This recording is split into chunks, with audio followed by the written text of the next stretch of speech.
DOTA. Like, this is just kind of sloppy.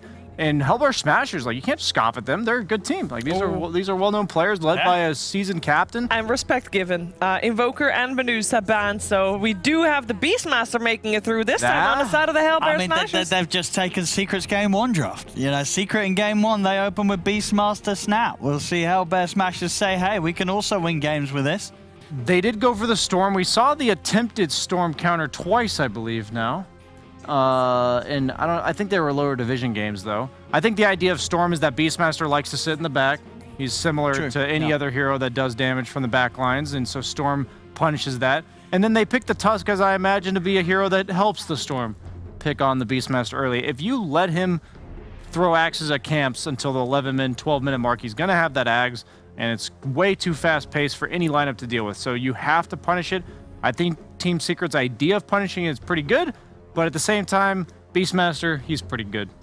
Pretty darn good. I mean, what would you do? You think HELLBEARS Smashers have to get something that will directly protect the Beastmaster? Then when you see these heroes being picked against it, that will be able to close. I think the it's gap more on so that it doesn't necessarily have to protect him. It's just that you have heroes that want to move, like that want to play around the Beastmaster if they try to. Because Beastmaster isn't like a carry Medusa when he's farming jungle creeps, right? If you have a roaming 4 position, you can absolutely turn for kills with Beastmaster because you have the roar and the axe damage early. So as long as they have the capability to move towards him, I think they'll be good to go. Also with the bans, some of the other gap closers being banned out by Smashers, heroes like Puck. You know, I, of course, be able to relocate people on top of the Beastmaster and Spectre. Definitely one of the more irritating gap closers and a carry that does work very nicely with the way that Storm Spirit wants to get those pickoffs going globally. I've been a bit skeptical of Spectre because in pubs, it feels like people buy Satanic a lot, and it just deals with the way Spectre likes to play, where you just clump up in a ball and sustain through the haunt. But the way it's getting played in professional Dota right now, it's very impressive to see the moves that open up the map for the Spectre. We saw it in the last series where that first gank lets the Spectre get a kill and then get out of her lane, take the safe farm on the map. And I think the fact that gap closing abilities and carries have been nerfed a lot. So Spectre's one of the few left that can really jump the back lines reliably, making her a hot pickup right now. Did you know No. that Team Secret is the only team this European DPC League that has lost with Bounty Hunter? Wait, is 100% win rate other than that? Yeah. Wow. And they've lost, what, 2 games? And and there's 3 games won on the other side of that, but all the losses are Team Secret. Wow. Thought that was pretty funny. That is. In a sad way for Team Secret. Yeah, usually it's the opposite. Like, Team Secret's the only team winning or something with a certain hero. I probably won't see it again this game then. No. Mars ban, with excellent synergy with both of these heroes. Any sort of offlaner that's going to offer this AoE control would set up very nicely for the Snap and Beast to go to work with these spells they want to be throwing out from a distance in the team fight.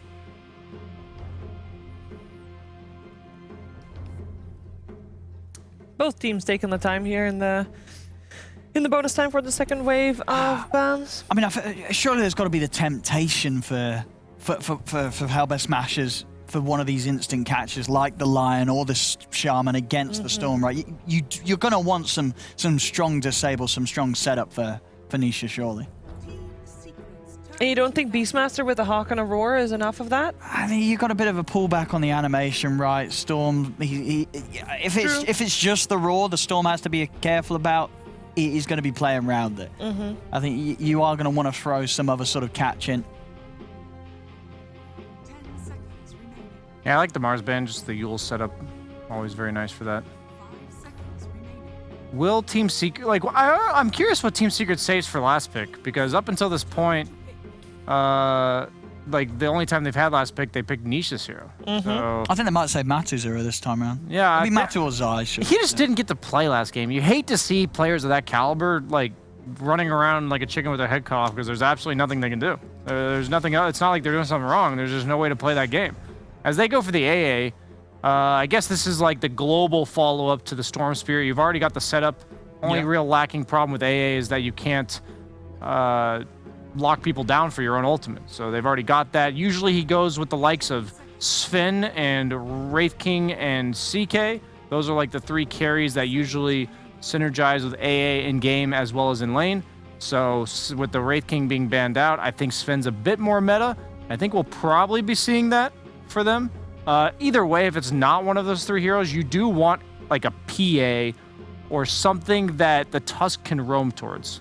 You need a setup for the Tusk, a hero that either stuns or slows down the offlaner, because you're setting up for a leave Zai alone, early game tri-lane, maybe 3-4 minutes in, and you got to make sure the carry sets up for that.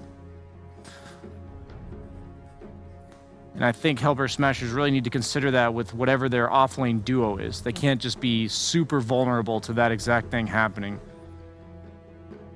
Some Peel, like a Willow, Rubik, these type of heroes that kind of disrupt those ganks. Pango, perfect. I love that. I love the Pango. That's perfect. Yeah, that's great. On what position would you like to see it then? Is it Rasmus hero? I think so. I think Rasmus, surely. Yeah, I think it can be either, though. Depends on... I think they need more information. The beauty of this pick is not only is it not vulnerable to what I exactly just said, but it also could be 3 or 4. So I think that makes it even better. Yep, there's a Sven. Classic stuff. Sven and Sven AA. Oh yeah, the Pango is beautiful because, as you said, with the bans from Secret, they're worried about this sort of Yule's instant stun hero, and Pango has that, right? You get the Yules, you're always going to have the Thunders, the Storm comes out of the Yules, and that is going to be the setup that allows for the cookie connection or the Raw to come through as the backup. So do you pick like a Shaker here? How crazy is a Shaker? It gives you a stun. It also gives you a way to like keep the lane back that's not counterable. And it also just overall like counter initiates the roaming. Maybe it's a bit greedy though. Oh, do you like this matchup? Okay, so what I like is Naga versus Tusk in AA. The 2 supports do absolutely nothing to you. The problem is you haven't seen the offlaner yet. So there's a lot of offlaners that punish illusion heroes pretty hard.